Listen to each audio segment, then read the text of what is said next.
என்னது? Hi friends, welcome to Peethu's diary.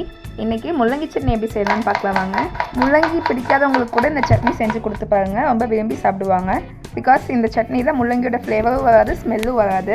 First ஒரு பேனில் தேவையான அளவு ஆயில் விட்டுட்டு அதில் தோல் சீவி சாப் பண்ணி வச்சுக்க முள்ளங்கி ஆட் பண்ணிக்கலாம். முள்ளங்கி வந்துட்டு 5 to 10 மினிட்ஸில் சீக்கிரமாக குக் ஆகிடும். ஸோ நீங்கள் இந்த சட்னியை சீக்கிரமாக செஞ்சு முடிச்சிடலாம். 5 மினிட்ஸ்க்கு ஒரு டைம் இந்த மாதிரி இதை ஓப்பன் பண்ணி லைட்டாக வணக்கி மட்டும் விட்டுக்கோங்க.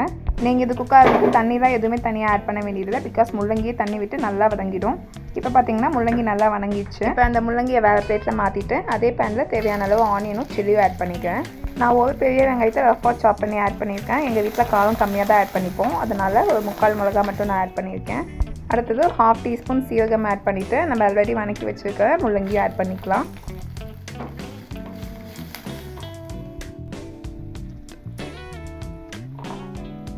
அவ்வளோதான். அடுத்தது தேவையான அளவு துருவின தேங்காய் நம்ம ஆட் பண்ணிக்கலாம்.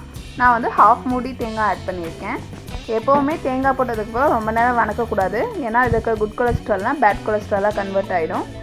ஸோ தேங்காய் ஆட் பண்ணதையும் ஸ்டவ் ஆஃப் பண்ணிவிட்டு தேவையான அளவு புளி ஆட் பண்ணிக்கலாம்.